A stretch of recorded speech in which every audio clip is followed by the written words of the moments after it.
Have completed, मैंने आपको part 4 में बताया था, कल आपको बताया था मैंने आपको कि सी का प्रोग्राम हाउ मेनी वेज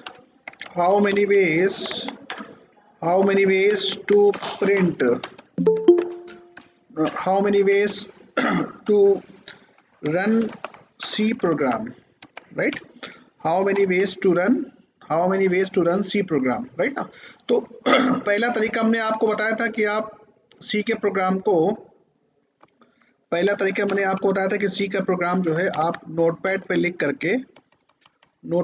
करके आप रन करा सकते हो। बट उसके लिए आपको क्या क्या चाहिए? आपको उसके लिए कंपाइलर चाहिए और लाइब्रेरी चाहिए।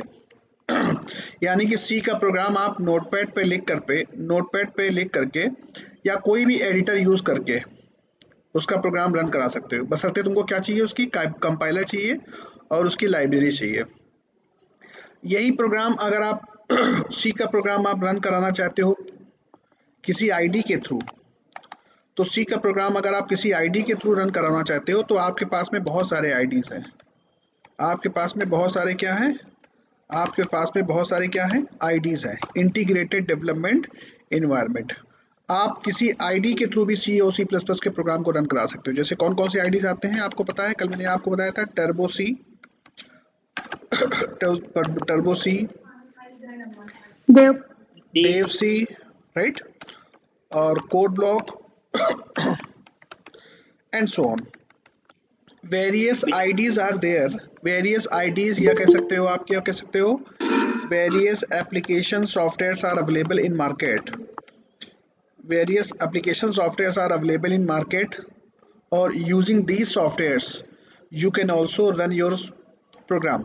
तो अगर आप इन आईडी के थ्रू अगर आप प्रोग्राम बनाते हो और रन करवाते हो तो आपका टाइम भी बहुत बचेगा और आपका जो डेवलपमेंट है वो भी बहुत इजी हो जाएगा। यानी कि सी पे प्रोग्राम बनाना, कंपाइल कराना, रन कराना, सारी चीज़ें आसान हो जाएगी। मेरे सिस्टम पर फिलहाल टर्बो सी हमने डाउनलोड करके रखा है। टर्बो सी आप नेट से डाउनलोड कर सकते हैं, इंटरनेट से, और टर्बो सी डाउनलोड करने के बाद में उस पर आप अपना कोई भी प्रोग्राम चला सकते हो। तो मेरे सिस्टम पर टर्बो सी प्लस प्लस है, टर्बो सी प्लस प्लस, और यहाँ पर हम, ये एक आईडी है, ये एक एप्लीकेशन सॉफ्टवेयर है जहाँ पर हम सी और सी प्लस प्लस के प्रोग्राम बहुत आसानी से रन करा सकते हैं। कैसे रन कराएंगे? देखो मैं आपको फर्स्ट प्रोग्राम फिर दिखाता हूँ। गो टू फाइल, न्यू, और यहाँ से हम लोग सी के प्रोग्राम को क्या करेंगे? बनाएंगे और सेव करेंगे। तो हमने कल आपको सी का प्रोग्रामिंग स्ट्रक्चर बताया था। सबसे पहले हम लोग ने क्या लगाई थी? Header file. और किसी भी हेडर फाइल को लगाने के लिए किसकी हेल्प लेते हैं? किसी भी हेडर फाइल को लगाना होगा तो आपको हैश इंक्लूड की हेल्प से आपको लगाना होगा, राइट? Hash include stdio.h। किसी भी हेडर फाइल को अगर आपको लगाना है तो आपको हैश इंक्लूड की हेल्प लेनी पड़ेगी, राइट? हमारा प्रोग्राम कहाँ चालू होता है? मेन फंक्शन से, राइट? स्टार्टिंग करली ब्रेसेस, एंडिंग करली ब्रेसेस। और मैंने आपको बताया था कि सी में कोई भी आउटपुट अगर आपको प्रिंट करवाना है, कोई भी आउटपुट अगर आपको डिस्प्ले करवाना है, तो हमारे पास में एक फंक्शन है जिसका नाम है प्रिंटफ। प्रिंटफ फंक्शन के थ्रू हम कोई भी आउटपुट मैसेज प्रिंट करा सकते हैं। जैसे हमने प्रिंट कराया BTPS कानपुर, तो ये BTPS कानपुर हमारी आउटपुट विंडो पर, यानी कि हमारी कंसोल विंडो पर हमारा आउटपुट क्या हो जाएगा? प्रिंट हो जाएगा। अब इसको कंपाइल कराना होगा। कंपाइल कैसे कराएंगे? यहाँ से हम लोग सिंपल एक बटन दे रखा है, यहाँ से Alt F9, शॉर्टकट में हम लोग Alt F9 भी यूज कर सकते हैं, ठीक है? यहाँ से क्लिक करेंगे, ये हमारा कंपाइल हो गया। कंपाइल होने के बाद में क्या करना होगा? रन करना होगा। रन करने के लिए हम लोग शॉर्टकट की यूज कर सकते हैं, Ctrl F9। अच्छा, इस पे क्लिक किया तो आउटपुट आया और आउटपुट चला गया।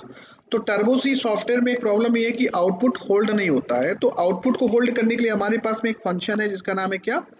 getch। कौन सा फंक्शन है? getch। getch फंक्शन क्या करेगा? getch फंक्शन को अपने को कॉल करना पड़ेगा। और ये फंक्शन किस हेडर फाइल के अंदर डिफाइन है? ये फंक्शन डिफाइन है किस हेडर फाइल के अंदर? ये फंक्शन डिफाइन है conio.h के अंदर। तो हमको conio.h हेडर फाइल लगानी पड़ेगी। हैश इंक्लूड, कौन सी हेडर फाइल लगानी पड़ेगी? conio conio.h। तो अब देखो, अब आप इसको फिर से कंपाइल कराओगे Alt F9 और फिर से रन कराओगे Ctrl F9 और ये आपका आउटपुट आया। अब देखो इसमें पुराना वाला आउटपुट भी आ रहा है। तो पुराने वाले आउटपुट को हटाने के लिए हम लोग क्या करेंगे? हमारा प्रोग्राम कहाँ चालू होता है? हमारा प्रोग्राम चालू होता है मेन फंक्शन से। तो हम लोग क्या करेंगे, हम लोग यहाँ पर क्लियर सपोज स्क्रीन। दैट एक फंक्शन है जिसका नाम है CLR, clear screen. Clear screen function क्या करेंगे, कॉल करेंगे। क्लियर स्क्रीन फंक्शन क्या करेगा, हमारी स्क्रीन को सबसे जो पुराना आउटपुट होगा या जो भी स्क्रीन होगी उसको क्या कर देगा, क्लियर कर देगा। उसके बाद प्रिंटफ फंक्शन BTPS कानपुर क्या करेगा, प्रिंट करेगा। Control F9, now check. तो अभी केवल BTPS कानपुर ही आ रहा है, राइट ना। तो इस तरीके से हम कोई भी आउटपुट मैसेज प्रिंट करा सकते हैं सी में। तो देखो सी में प्रिंट कराने के लिए हमारे पास में बहुत सारे फंक्शंस है, प्रिंटफ है, पुट्स फंक्शन है ना। ऐसे बहुत सारे फंक्शंस हैं जिन फंक्शनों का यूज करके हम लोग सी में आउटपुट प्रिंट कराते हैं। ये सारे फंक्शंस मैं आपको बताऊंगा कि studio.h के अंदर केवल 2 ही फंक्शन ऐसे नहीं है जिनको हम लोग फ्रीक्वेंटली यूज करते हैं। फिलहाल मैं आपको ये बताऊंगा कि और भी बहुत सारे फंक्शंस हैं जिनके थ्रू हम लोग आउटपुट को प्रिंट करा सकते हैं। कहाँ पर, सी में। पर पहले हम लोग जो बेसिक इनपुट आउटपुट फंक्शन है वो देख लेते हैं, है ना। फिर जब बेसिक एक बार इनपुट आउटपुट फंक्शन क्लियर हो जाएगा तो उसके बाद फिर हम लोग उस हेडर फाइल के अंदर और भी जो एक्स्ट्रा ऑर्डिनरी फंक्शंस होंगे उनको भी हम लोग क्लियर कर लेंगे। क्लियर है। तो हम लोग बात करते हैं सी में इनपुट आउटपुट फंक्शन, राइट। सी में इनपुट आउटपुट फंक्शन, सी में इनपुट पब्लिक आउटपुट फंक्शन, सी में इनपुट आउटपुट फंक्शन। तो सी में इनपुट आउटपुट फंक्शन हम लोग किसके थ्रू परफॉर्म करेंगे, सी में इनपुट आउटपुट फंक्शन। तो मैंने आपको बताया ना कि सी ने आपको 2 इंपॉर्टेंट फंक्शन दिए हैं, एक का नाम है प्रिंटफ, ठीक है, और एक का नाम है स्कैनफ, राइट। स्कैनर। प्रिंटफ और स्कैनफ, ये दोनों बेटा प्री डिफाइंड फंक्शन है। ये दोनों क्या है, प्री डिफाइंड फंक्शन है। और ये दोनों प्री डिफाइंड फंक्शन किस हेडर फाइल के अंदर डिफाइन है, ये डिफाइन है कहाँ पर ये डिफाइन है studio.h नाम की हेडर फाइल के अंदर। यानी कि इस studio.h का फुल फॉर्म क्या है, standard input output input oblique output.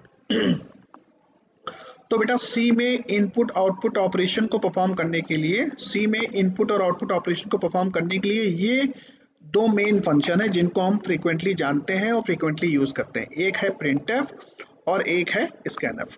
पर मैं आपको बता दूं बेटा, सी में इनपुट और आउटपुट ऑपरेशन को परफॉर्म करने के लिए हमारे पास में और भी बहुत सारे फंक्शंस हैं।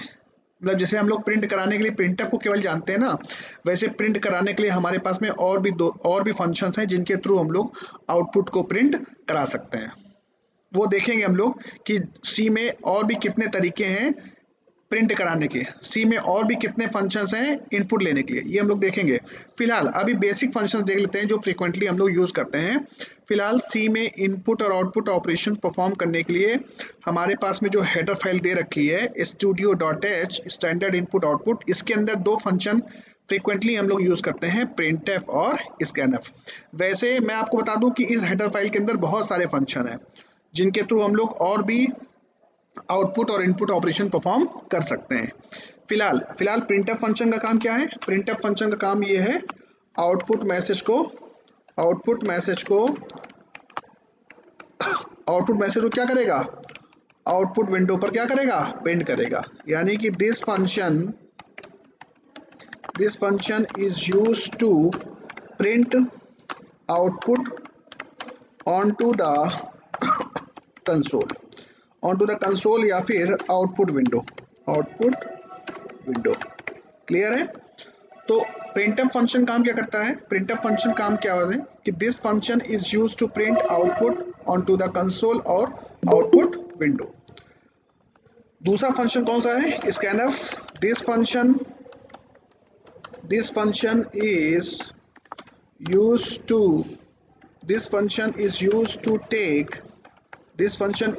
to take input, or this function is used to take input from user। यानी कि ये फंक्शन यूज करते हैं किस लिए, ये फंक्शन यूज करते हैं यूजर से इनपुट लेने के लिए।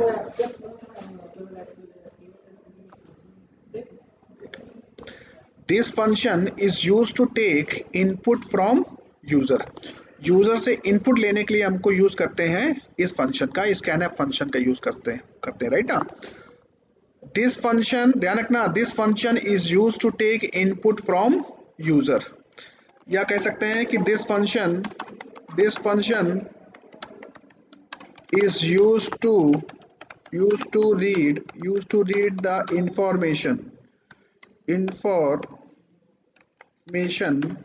from यूजर से इंफॉर्मेशन यूज करने के लिए हम लोग यूज करते हैं इस फंक्शन का, स्कैनएफ फंक्शन का। पर ध्यान रखना, आपको कोई भी डेटा अगर आपको रीड करना होगा, ध्यान रखना, आपको अगर कोई भी डेटा रीड करना होगा तो आपको फॉर्मेट स्पेसिफायर, यानी कि आपको किस तरीके का डेटा रीड करना है, आपको किस तरीके का डेटा रीड करना है, आपको इंटीजर टाइप का डेटा रीड करना है, आपको कैरेक्टर टाइप का डेटा रीड करना है, आपको फ्लोट टाइप का डेटा रीड करना है, आपको किस तरीके का डेटा रीड करना है, तो आपको वो जरूर बताना होगा विद फॉर्मेट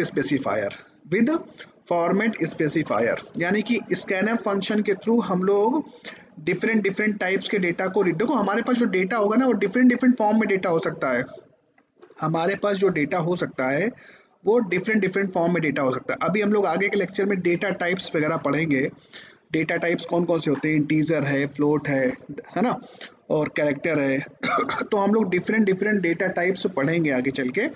तो हमको डेटा टाइप्स में ये पता चलेगा कि यूज़र हमको किस किस तरीके का डेटा दे सकता है। यूज़र हमको इंटीजर टाइप का डेटा दे सकता है, यूज़र हमको कैरेक्टर टाइप का डेटा दे सकता है, यूज़र हमको फ्लोट पॉइंट टाइप का, यानी कि floating point values point type का डेटा दे सकता है। तो किस तरह का डेटा हमको रीड करना है, तो हम लोग स्कैनएफ फंक्शन के थ्रू हर एक तरह का डेटा रीड कर सकते हैं, बट उसके साथ में हमको फॉर्मेट स्पेसिफायर यूज करना पड़ेगा। अभी हम लोग आगे पढ़ेंगे भी कि फॉर्मेट स्पेसिफायर क्या होता है, अभी हम लोग आगे पढ़ेंगे फॉर्मेट स्पेसिफायर क्या होता है, राइट ना। With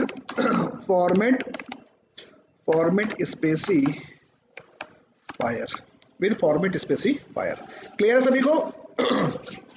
yes sir. Good.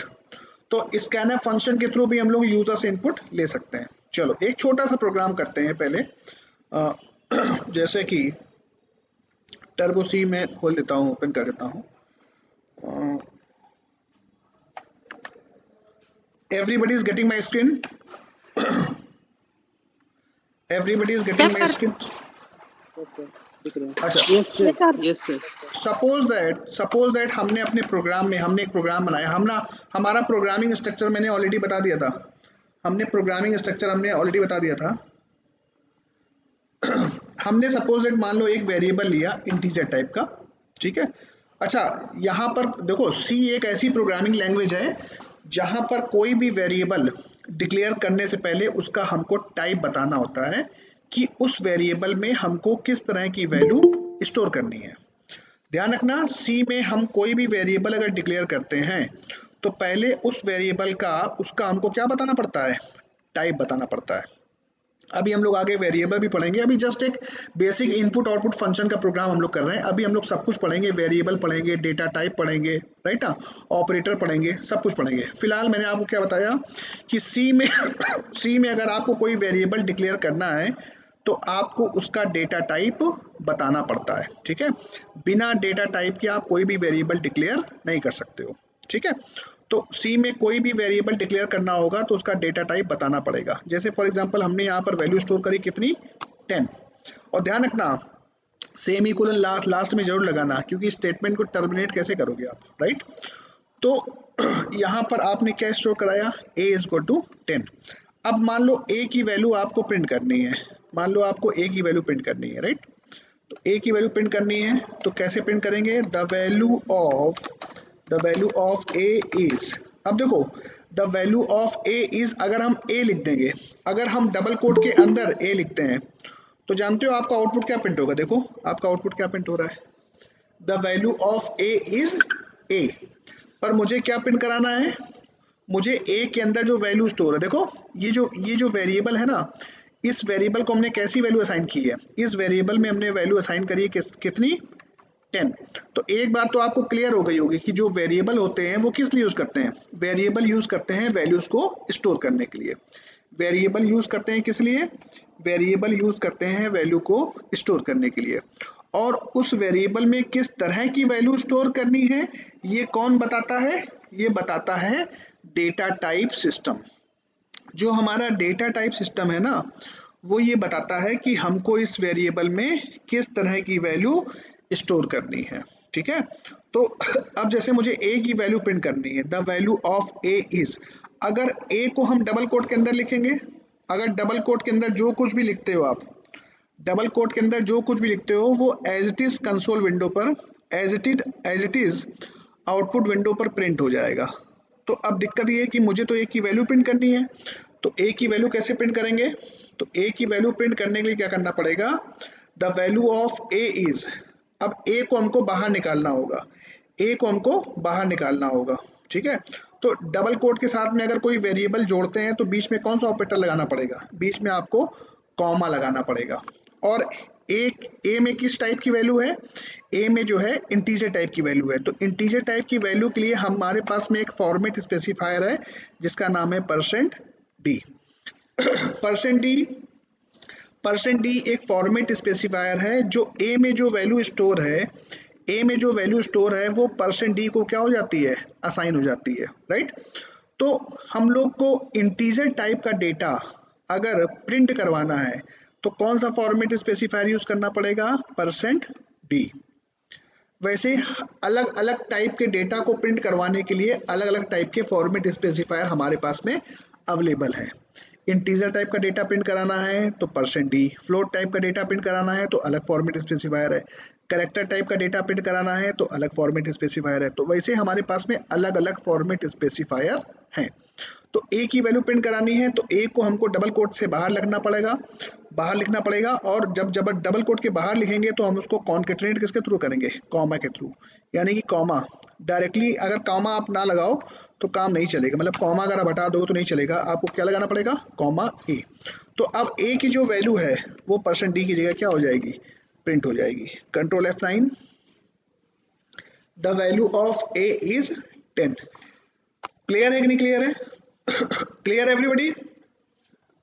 Yes sir. अच्छा एक बात ध्यान रखना, इस %d को मैं जहां इस %d को अगर मैं पहले लिख दूं, बात समझना, इस %d को अगर मैं पहले लिख दूं, यहां पर लिख दूं %d, तो %d जानते क्या होगा, मैंने क्या बोला, %d किस टाइप की वैल्यू को इंडिकेट करता है, जो %d फॉर्मेट स्पेसिफायर है ये किस टाइप की वैल्यू को रिप्रेजेंट करता है, इंटीजर टाइप की वैल्यू को रिप्रेजेंट करता है।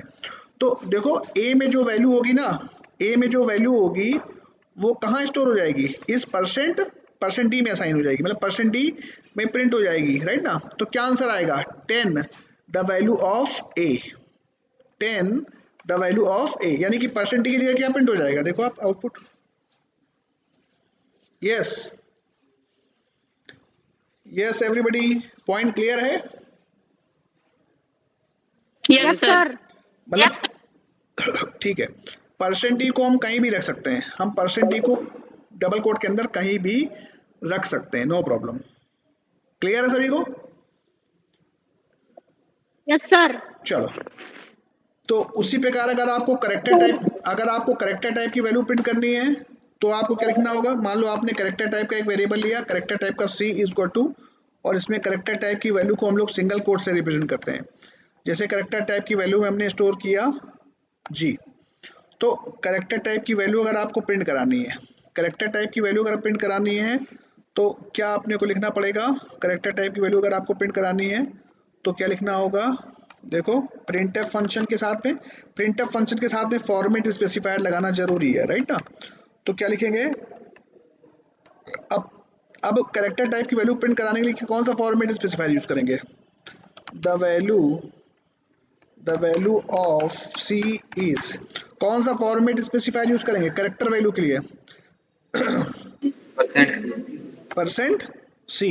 %c कॉमा c, चलेगा।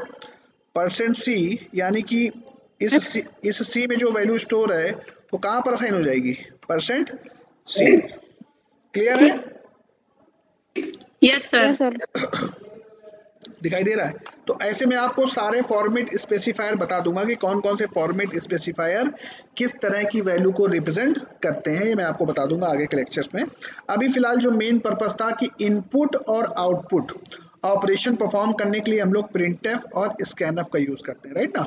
तो चलो एक काम करते हैं, छोटा सा 2 नंबर के एडिशन का प्रोग्राम करते हैं हम लोग, और उसमें इनपुट लेते हैं हम लोग किससे, स्कैनफ से, मतलब यूजर के थ्रू, यूजर से इनपुट लेते हैं, राइट। तो हमने क्या किया 3 वेरिएबल लिए a, b, c, और यूजर से मैसेज प्रिंट करवाया, क्या printf, क्या मैसेज प्रिंट करवाया यूजर से, enter enter 2 numbers, enter 2 numbers. अब यूजर नंबर डालेगा फॉर एग्जांपल, अभी इसका पूरा मैं आपको ब्रीफ करूंगा, अच्छे से परेशान मत होना, ठीक है ना। अब देखो आपका प्रोग्राम कहाँ चालू होगा, आपका प्रोग्राम चालू होगा मेन फंक्शन से। उसके बाद CLR फंक्शन क्या करेगा, स्क्रीन को क्लियर कर देगा। उसके बाद कितने वेरिएबल असाइन हुए, कितने वेरिएबल क्रिएट हुए, 3 वेरिएबल। उसके बाद आउटपुट विंडो पर मैसेज क्या आया, एंटर 2 नंबर्स, राइट। उसके बाद इन 2 नंबर जो यूजर डालेगा उसको रीड करने के लिए हमारे पास कौन सा फंक्शन है, स्कैनफ। अब स्कैनफ फंक्शन में किस तरीके की वैल्यू रीड करनी है अपने को,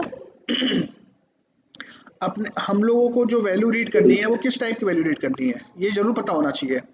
हम लोगों को किस टाइप की वैल्यू रीड करनी है, हम लोगों को रीड करनी है इंटीजर टाइप का डेटा रीड करना है। तो इंटीजर टाइप के डेटा को हम लोग किस फॉर्मेट स्पेसिफायर से इंडिकेट करते हैं, %d। दूसरी वैल्यू किस टाइप की है, दूसरी वैल्यू भी किस टाइप की है, यानी कि 2 वैल्यू हम लोग को रीड करनी है ना, तो %d स्पेस %d। अच्छा कहाँ पर स्टोर करनी है, उन वैल्यू को मुझे कहाँ स्टोर करना है, उन वैल्यू को स्टोर करना है मुझे कहाँ पर, a में, और उन वैल्यू को स्टोर करना है कहाँ पर, b में। तो मुझे a का एड्रेस पता होना चाहिए, तो एड्रेस पता करने के लिए हमारे पास कौन सा ऑपरेटर है, एड्रेस पता करने के लिए हमारे पास में एक ऑपरेटर है जिसका नाम है address of a, comma address of b। ये जो देख रहे हो ना, ये एड्रेस ऑपरेटर है, ये उस लोकेशन पर जो %d में जो वैल्यू है उस वैल्यू को एड्रेस ऑफ a, यानी कि a की लोकेशन पर उस वैल्यू को क्या कर देगा, स्टोर कर देगा। दूसरी वैल्यू को कहाँ स्टोर कर देगा, दूसरी वैल्यू को स्टोर कर देगा एड्रेस ऑफ b। दोनों वैल्यू स्टोर हो गई। इसके बाद c इज equal to a plus b, A और बी में जो वैल्यू थी उसको स्टोर, ए और बी का जो भी कैलकुलेशन है उसको स्टोर कर लिया कहाँ पर आपने, सी में। सी को हमने क्या कर लिया, सी को हमने क्या करा लिया, प्रिंट करा लिया, प्रिंट एफ, और यहाँ क्या लिखा है डबल कोट के अंदर, सम इज %d, सी। यहाँ पर एड्रेस बताने की जरूरत नहीं है, यानी कि जब आपको प्रिंटफ फंक्शन जब आप यूज करोगे ना, तो वहां पर आपको सी का एड्रेस बताने की जरूरत नहीं है। इस प्रोग्राम का अभी ग्राफिकल रिप्रेजेंटेशन देखते हैं तो उससे आपको क्लियर हो जाएगा। चलो फिलहाल इसको हम लोग रन कराते हैं, कंट्रोल F9, एंटर 2 नंबर 7 8, क्या आंसर आया, दिखाई दे रहा है आपको, यस एवरीबॉडी, यस सर, अरे यस सर, क्लियर है। Yes sir. अब देखो मैं आपको इसमें बताता हूँ, जस्ट अ मिनट, इतना लेट चलते हैं बच्चे। अब देखो मैं आपको इसमें दिखाता हूँ कि सपोज दैट, दिखाई दे रहा है आपको, गुड। तो सपोज दैट यहाँ पर जो आपने प्रोग्राम लिखा था, आपने क्या लिखा था, void main, और यहाँ पर आपने प्रोग्राम लिखा, यहाँ पर आपने कितने देखो आपका प्रोग्राम कहाँ चालू होगा, मेन फंक्शन। आपने कितने वेरिएबल लिए, 2 वेरिएबल लिए, a, b, c। आपने कितने वेरिएबल लिए, 2 वेरिएबल लिए, ठीक है। आपका प्रोग्राम कहाँ से चालू होगा बेटा, मेन फंक्शन से। तो जब आप मेन फंक्शन से प्रोग्राम आपका चालू होगा, उसके बाद CLR ने स्क्रीन को क्या कर दिया, साफ कर दिया। उसके बाद ABC आपने कितने वेरिएबल एलोकेट किए, 3 वेरिएबल, यानी कि 3 जगह मेमोरी एलोकेट हुई। किस टाइप की वैल्यू स्टोर होगी, इंटीजर टाइप की, यानी कि A के लिए मेमोरी बनी 2 बाइट या 4 बाइट, B के लिए मेमोरी बनी, और C के लिए मेमोरी बनी, यानी कि A के लिए मेमोरी बनी, A का एड्रेस जनरेट हुआ, B का एड्रेस जनरेट हुआ, और C का एड्रेस जनरेट हुआ, राइट। उसके बाद आपने क्या किया, उसके बाद आपने printf फंक्शन कॉल किया, printf, और यहाँ पर क्या मैसेज प्रिंट कराया, एंटर 2 नंबर्स। अब आपने 2 नंबर डाले तो ये आउटपुट विंडो पर आपने कंसोल विंडो पर ये मैसेज क्या हुआ, प्रिंट हुआ। तो आपकी एक कंसोल विंडो आई और इस कंसोल विंडो पर, इस आउटपुट विंडो पर आपने क्या प्रिंट कराया, इस आउटपुट विंडो पर आपने प्रिंट कराया एंटर 2 नंबर्स। अब यूजर ने नंबर डाला, यूजर ने नंबर डाला 5 और यूजर ने नंबर डाला क्या 7। तो अब आपको करना क्या है, अब आपको देखो 3 जगह मेमोरी ऑलरेडी बन चुकी है, ए के लिए मेमोरी बनी है, बी के लिए बनी है और सी के लिए बनी है। ठीक है, अब आपको करना क्या है, अब आपको इस 5 को यहां से रीड करके कहाँ स्टोर कराना है, ए में, और 7 को कंसोल से रीड करके कहाँ स्टोर कराना है, बी में। बी में। बराबर है। तो अब इस 5 को और 7 को रीड करने के लिए हमारे पास कौन सा फंक्शन है, स्कैनफ फंक्शन है। किसी भी डेटा को रीड करने के लिए हमारे पास कौन सा फंक्शन है, स्कैनफ फंक्शन है। अच्छा, कितनी वैल्यू रीड करनी है अपने को, 2 वैल्यू रीड करनी है ना, कितनी वैल्यू रीड करनी है, 2 वैल्यू रीड करनी है, यानी पहले, अच्छा दोनों किस टाइप की वैल्यू है, इंटीजर टाइप की। तो %d बताना पड़ेगा कि किस टाइप की वैल्यू रीड करना चाहते हो, किस टाइप की वैल्यू रीड करना चाहते हो। तो भैया हम उनको बताएंगे कि पहली वैल्यू भी हमारी इंटीजर टाइप की है और दूसरी वैल्यू भी कैसी है, इंटीजर टाइप की है। अच्छा, कॉमा, ये कॉमा लगाना पड़ेगा। अब हम पहली वैल्यू को कहाँ स्टोर कराना चाहते हैं, बताओ, पहली वैल्यू को कहाँ स्टोर कराना चाहते हैं, ए में। पहली वैल्यू को हम स्टोर करना चाहते हैं ए में। तो ए का एड्रेस पता होना चाहिए अपने को, ए का एड्रेस पता होना चाहिए।